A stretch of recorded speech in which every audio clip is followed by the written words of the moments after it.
Let's mic news wrap. Let's mic news wrap में अब सुनते हैं दिन भर की अहम खबरें सिर्फ 10 मिनट में। सबसे पहले हेडलाइंस। संसद में वेस्ट एशिया जंग पर हंगामा, राहुल ने कहा प्रधानमंत्री में संसद आने का साहस नहीं। दिल्ली शराब नीति केस में सीबीआई की याचिका पर एक्शन, हाईकोर्ट ने केजरीवाल और सिसोदिया समेत 23 को भेजा नोटिस। और ईरान इजराइल तनाव से हिला भारतीय बाजार, सेंसेक्स 1350 अंक टूटा, रुपया रिकॉर्ड गिरावट पर। अब खबरें विस्तार से।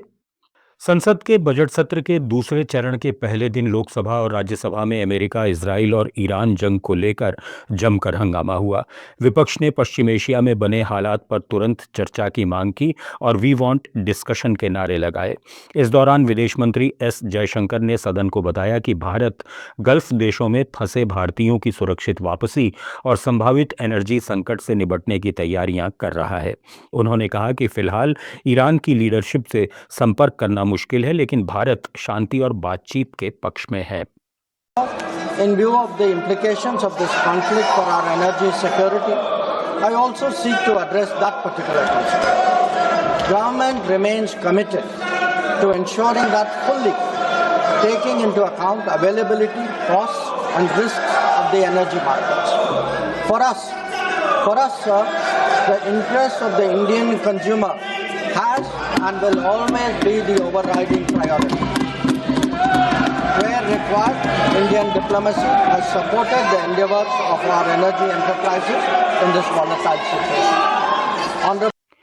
हंगामे के बीच राज्यसभा में विपक्ष ने वॉकआउट कर दिया, जबकि लोकसभा में भी जयशंकर को बोलने नहीं दिया गया। इसी दौरान विपक्ष के प्रस्ताव पर लोकसभा स्पीकर ओम बिरला को हटाने की मांग को लेकर भी हंगामा हुआ। केंद्रीय मंत्री किरेन रिजिजू ने कहा कि सरकार चर्चा के लिए तैयार है और विपक्ष चाहे तो अभी चर्चा कर सकता है। साथ ही लोकसभा में विपक्ष के नेता राहुल गांधी और राज्यसभा में विपक्ष के नेता मल्लिकार्जुन खड़गे समेत विपक्षी सांसदों ने पश्चिम एशिया संघर्ष के मुद्दे पर संसद के मकर द्वार पर विरोध प्रदर्शन किया। लोकसभा में विपक्ष के नेता राहुल गांधी ने पश्चिम एशिया में जारी संघर्ष को लेकर सरकार से संसद में चर्चा की मांग की। उन्होंने कहा कि मिडिल ईस्ट में जो हालात बन रहे हैं उसका भारत की अर्थव्यवस्था पर बड़ा असर पड़ सकता है।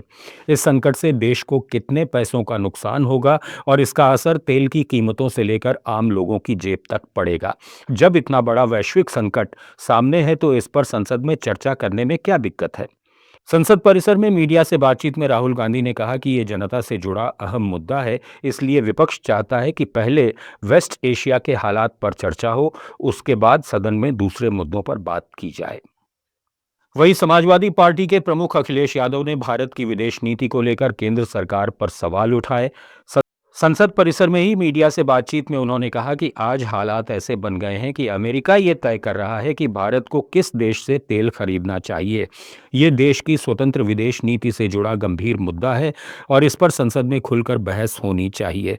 भारत जैसे बड़े लोकतंत्र को अपनी नीतियां खुद तय करनी चाहिए, ना कि किसी दूसरे देश के दबाव में। आपको बता दें कि इजराइल और अमेरिका के हमलों में मारे गए अयातुल्ला अली खामेनेई के बेटे मुस्तफा खामेनेई को ईरान का नया सुप्रीम लीडर बना दिया गया है। देश की सेना और नेताओं ने उनके प्रति वफादारी जताई है। तेहरान में इजराइल ने तेल भंडारण सुविधाओं और लॉजिस्टिक साइट्स पर हमले किए, जिनमें 4 लोग मारे गए और पूरे शहर में जहरीला धुआं फैल गया।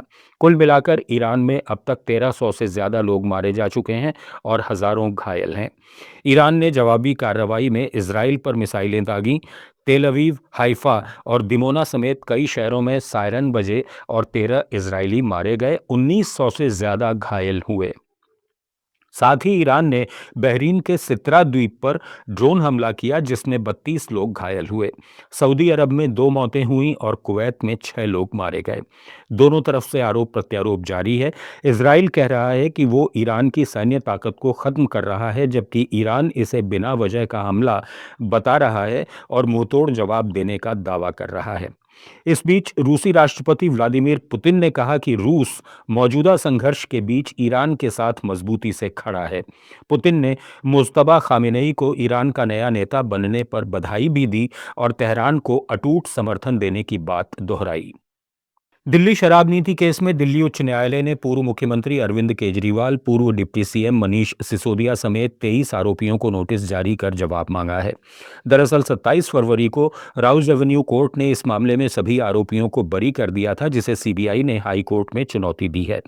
जस्टिस स्वर्णकांता शर्मा की बेंच ने ट्रायल कोर्ट द्वारा सीबीआई अधिकारियों पर की गई टिप्पणियों पर फिलहाल रोक लगा दी है। साथ ही अदालत ने निर्देश दिया है कि मनी लॉन्ड्रिंग से जुड़े पीएमएलए वाले मामले में ट्रायल कोर्ट आगे की सुनवाई फिलहाल टाल दे। सुनवाई के दौरान सॉलिसिटर जनरल तुषार मेहता ने कहा कि एजेंसी अभी डिस्चार्ज आदेश पर रोक नहीं चाहती, लेकिन ये जरूरी है कि ट्रायल कोर्ट का फैसला ईडी की जांच को प्रभावित नहीं करे। सुप्रीम कोर्ट में एक जनहित याचिका पर सुनवाई के दौरान देश के मुख्य न्यायाधीश जस्टिस सूर्यकांत सख्त नाराज हो गए।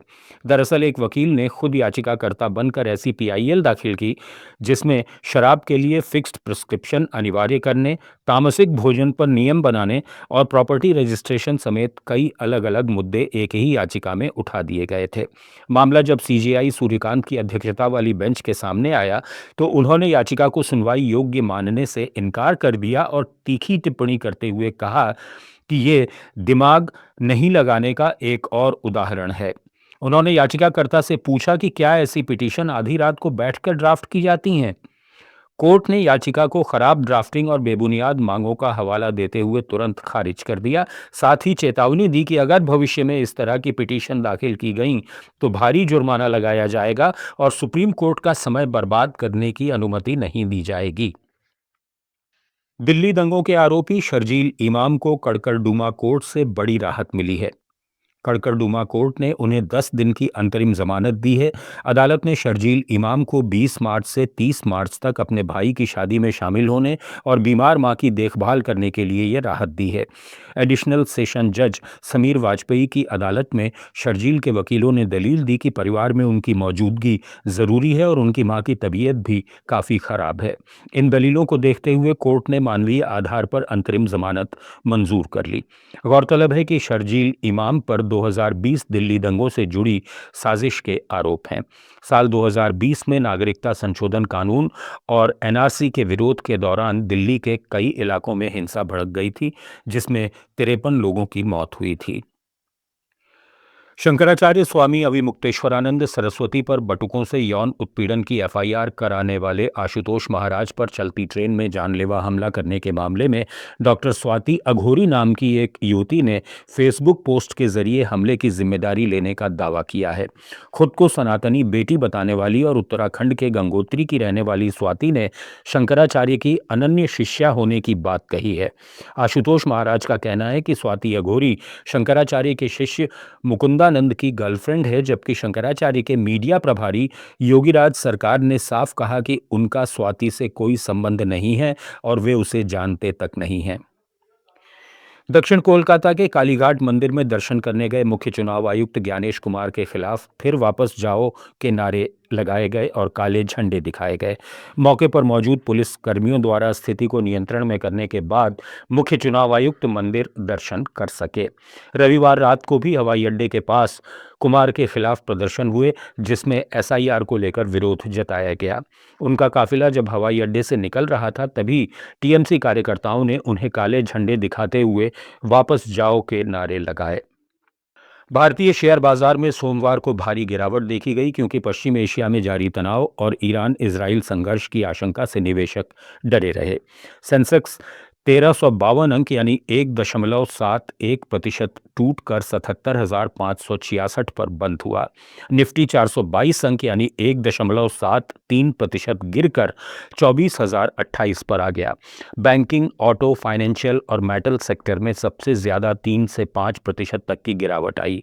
ब्रेंट क्रूड ऑयल की कीमतें 20 से 24% तक उछलकर $114 प्रति बैरल के पार पहुंच गईं, जिससे महंगाई का डर बढ़ा।